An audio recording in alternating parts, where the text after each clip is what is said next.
जब आप प्रभु का नाम जप नहीं करें, ये तो बहुत मतलब आश्चर्य की बात लगती है कि जैसे अपने लोग भगवत वेश धारण किए हुए हैं, अपने लोग वृंदावन वासी हैं, फिर क्रियाशील होने पर अगर विस्मरण हो जाए तो थोड़ा सा लगता है कि असावधान साधक है। क्रियाशील होने पर आप क्रियाएं कर रहे हैं और भूल गए, नाम भूल गए प्रभु, तो उसमें थोड़ी सी छूट रहती है कि क्रिया में अभ्यास ठीक नहीं इसलिए भूल गया। लेकिन हम देखते हैं जब आप क्रिया रहित है, पूछो कहाँ हो, तो लेते हो क्या तुम, मतलब हो क्या, मतलब तुम्हारा लक्ष्य क्या, तुम कैसे खाली रह सकते हो।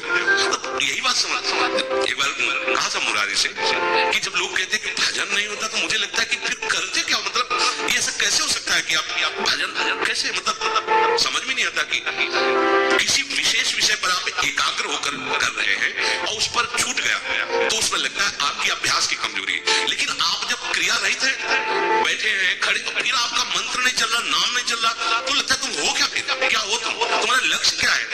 आप सब इस बात की जांच करें, हमारी प्रार्थना को आप स्वीकार करें, आप अपनी जांच करें कि कह देते हैं कि हम प्रभु के दास हैं, हम प्रभु के भगत हैं, हम रसिक हैं, हम उपासक हैं। अब जरा अपने को जांच कीजिए, खाली समय आपके लिए पाप है, ये बात मानिए, क्या मानते हैं। खाली समय प्रभु से बढ़कर कोई बात है, प्रभु के नाम से बढ़कर कोई चिंतन का विषय है, प्रभु की महिमा, प्रभु का रूप, प्रभु का धाम, प्रभु का सब छोड़कर ऐसे कहां चिंतन करना, ऐसे ये तो बिल्कुल संसारिकता हुई, ये तो संसारिक आदमी का लक्षण, परमार्थ का तो ऐसा नहीं। ऐसा कैसे हो गया, मतलब यही बात आती है, ऐसा हो कैसे गया, आप खाली कैसे हो, ऐसा कैसे हो सकता है, मेरी तो बातें समझ में नहीं आती। आपका लक्ष्य नहीं बना क्या भगवत प्राप्ति, आप प्रिया प्रीतम को अपना नहीं मानते क्या, आप क्या उपासक नहीं है क्या, आप क्या हैं भाई। इस बात पर आप चिंतन कीजिए, यदि आप ऐसी गलती करते हैं तो मत कीजिए, क्योंकि आप बहुत चढ़ चुके हैं, मनुष्य शरीर उसमें भी एकदम नजदीक आ चुके हैं। धाम प्रेम समुद्र है, प्रिया प्रीतम इसी प्रेम समुद्र के ऐसे नील कमल, स्वर्ण कमल है, आनंद का समुद्र लहरा रहा है और हम अभी सूखे में खड़े हैं। खाली होना हमारे लिए महापाप है। तद्विस्मरणे परम व्याकुलते। कोई भी आपका आचरण प्रभु से विलग नहीं लेना चाहिए, कोई भी चेष्टा अपने प्रभु को साथ रख के करो, आप वो कर भी नहीं पाओगे जो नहीं होना चाहिए।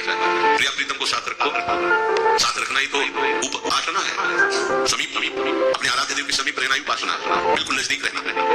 कहीं भी कुछ भी हमारे प्रिया प्रीतम हमारे साथ, उनका स्मरण हमारे साथ है, वो आपको होने नहीं देगा जो नहीं होना चाहिए, जो होना चाहिए उसमें आपको आगे बढ़ाता जाएगा।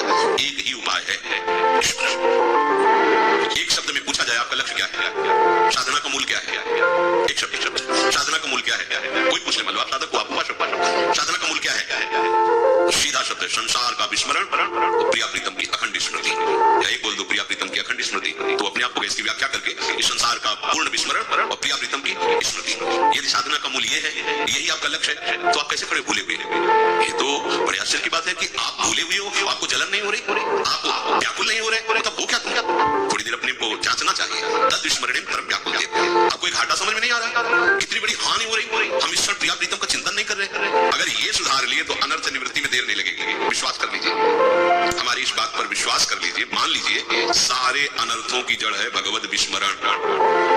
कहे हनुमंत विपत्ति प्रभु सोई, जब तो सुमिरन भजन न होई। जिस क्षण सुमिरन भजन नहीं हो रहा अनर्थ आ जाएगा, ऐसा हमारे को फंसा लेगा, हम चाहेंगे भी तो स्मरण नहीं कर पाएंगे।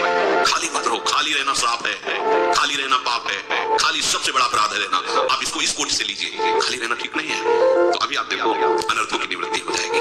तो मन को वश में करने के लिए विचार विवेक पूर्वक जहां जहां राग है उसको हटाइए, सब कुछ हमारी मांग प्रभु से हो जाएगी पूरी, किसी और की जरूरत नहीं। रूपवान, गुणवान, कृपालु, अविनाशी और हमको प्यार करने वाले, सिर्फ हमको प्यार करने वाले, सिर्फ हमको प्यार करने वाले। ये बात तुम्हारे दिमाग में बैठ जानी चाहिए, आपके शरीर को नहीं, आपके भोगों को नहीं, आपको प्यार करने वाले, केवल आपको प्यार करने वाले, केवल प्रभु के, दूसरा कोई नहीं। अभी अभी स्मरण प्रारंभ हो जाएगा अखंड, आगे चलकर ऐसा प्रलोभन जागृत होता है कि जरा जरा सी रूप की झांकी आने लगती इस प्रारंभ में, फिर तो नाम में और श्रद्धा विश्वास हो जाता है, आप जो सोचे वो तत्काल होने लगेगा, आपको होने लगे तो बहुत, जैसे जैसे आप बढ़ते जाएंगे और इसका स्वाद, इसकी महिमा, इसका प्रभाव बिक जाएंगे, आप जी नहीं सकते नाम के बिना। नाम ही से भी बढ़कर नाम से प्यार हो जाता है महापुरुषों को, भगवत साक्षात्कार हो गया, सब है ब्रह्मबोध हो गया, और हरिशरणम हरिशरणम हरि सरकार, भगवान शिव निरंतर जपते रहते, सबका सार, सब साधना का सार, अखंड स्मृति, संसार का विश्व स्मरण और प्रभु का अखंड स्मरण। इसको कल के लिए क्यों छोड़ते हो? आज ही लो ना। अपनी दिनचर्या को जांचो, आप कहाँ स्मरण छोड़ देते हो। कथा नहीं है, ये व्यथा मिटाने की बात है। सिद्ध होना कोई कठिन बात नहीं है। हम जन्म सिद्ध हैं। कैसे कैसे बोले आप हो गए? हम अपनी बात नहीं कहते, हम सब क्या प्रभु के हैं, ये बात पक्की है कि नहीं? उनके अंश है ना। जन्म सिद्ध पावर हमारे पास है, बस हम उसको भूल कर, जैसे अरब खरबपति का लड़का खेलते खेलते दूर निकल गया और अपने पिता उसके वैभव को भूल गया और गली में खड़ा होकर मांगने लगा।